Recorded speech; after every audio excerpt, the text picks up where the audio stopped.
America में US add के कर्मचारियों को हटाने पर बवाल मचा हुआ है। अमेरिकी अंतर्राष्ट्रीय विकास एजेंसी के कर्मचारियों को ऑफिस न आने का निर्देश दे दिया गया है। यूएस एड के कर्मचारियों को नोटिस दिया गया है। करीब 600 कर्मचारियों को एजेंसी के कंप्यूटर सिस्टम से बाहर का रास्ता दिखा दिया गया है। इलॉन मस्क ने किया था एजेंसी को बंद करने का ऐलान और उसके बाद हुआ है ये एक्शन। मस्क का निर्देश, यूएस एड के कर्मचारियों की छुट्टी। जी हां, अमेरिकी अंतर्राष्ट्रीय विकास एजेंसी के कर्मचारियों को दफ्तर आने से रोक दिया गया है। कंपनी ने कर्मचारियों को नोटिस भेजकर जानकारी दे दी है। करीब 600 कर्मचारियों को एजेंसी के कंप्यूटर सिस्टम से बाहर का रास्ता दिखा दिया गया। इलॉन मस्क ने एजेंसी को बंद करने का ऐलान किया था।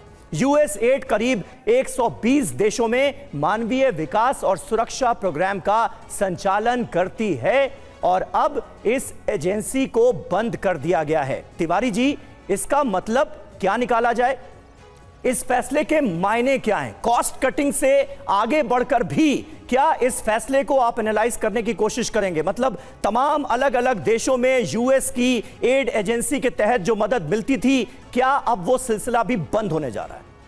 देखिए समीर, पहली बात, ट्रंप जैसे अभी सुन रहे थे, हिज अमेरिका फर्स्ट, अमेरिका के लिए कुछ करना है। अब इन्होंने 600 कर्मचारियों को नौकरी से निकाला है, तो इसकी वजह से उनका नुकसान और देश का फायदा अवश्य है, यूएस का फायदा अवश्य है। ये जो भी चीज़ें इनको दूसरे देशों को ये सप्लाई कर रहे थे, जो भी गेन कराने की कोशिश कर रहे थे, जो इनको मैसेज और जो भी इनको इंटेलिजेंस और जानकारी देने की कोशिश कर रहे थे, हो सकता है कि ट्रंप चाहते हैं कि ये जानकारी जो भी देनी है उनके माध्यम या वो जो जानकारी देना चाहे वो जाए, ना कि जो भी मर्जी वो यूएसए के खिलाफ नहीं होनी चाहिए।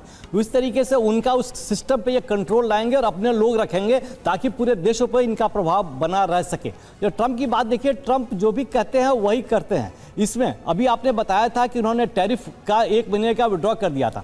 ये देखिए, उन्होंने मैक्सिको और कनाडा में 1 महीने का मेरे ख्याल से वो टाइम दिया हुआ है, एक टाइम लिमिट दिया हुआ है। कनाडा और उनको मैक्सिको को कुछ और उनकी कंडीशंस होगी ताकि इनको नीचे अपने बैकफुट पर लेके आके कोशिश करें। तो मैक्सिको हो सकता है कि चाइना का जो इन्फ्लुएंस है उनकी बगल की कंट्रीज में, चाइना का जो इन्फ्लुएंस है उसको इनडायरेक्टली सामने ना बोल के, बल्कि इनडायरेक्टली अब मैक्सिको और कनाडा पर दबाव पड़ेगा कि हम अगर आप टैरिफ अगर कम नहीं बढ़ाना नहीं चाहते हो तो इसमें आप झुकाव करो, ये करो। तो इस तरीके से ट्रंप का जो झुकाव होगा, ट्रंप इस तरीके से कंट्रोल करना चाहते हैं और मेन प्रतिद्वंदी जैसे बता रहे थे चाइना को उसको कंट्रोल करना किसी तरीके से।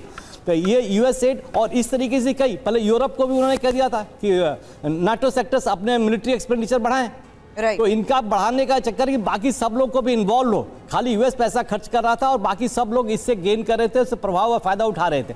तो ट्रंप का जो भी मैसेज है, जो भी कहना चाहेंगे, ये एक मैसेज पहले दे देते हैं, भले विड्रॉ कर लिया है लेकिन फिर से वापस आएंगे। इसका विड्रॉ 1 महीने की नोटिस दी हुई, 1 महीने के लिए उन्होंने एक लिमिट दे दिया है कि हम फर्दर निगोशिएट करेंगे या जो भी करें, लेकिन इससे वापस आने वाले नहीं है। इनको ये अपने टैरिफ जो बढ़ाएंगे ही, भले ही अमेरिकन को शॉर्ट टाइम में इसका नुकसान हो, इन्फ्लेशन बढ़ेगा, लेकिन लंबे समय में इस टैरिफ बढ़ाने से अमेरिका को बहुत ज्यादा फायदा होगा। एक शब्द आपने इस्तेमाल करा, नेगोशिएट, इसको लेकर जरूर कर लिया जाएगा, लेकिन पनामा नहर को लेकर क्या ऐसा मुमकिन हो पाएगा?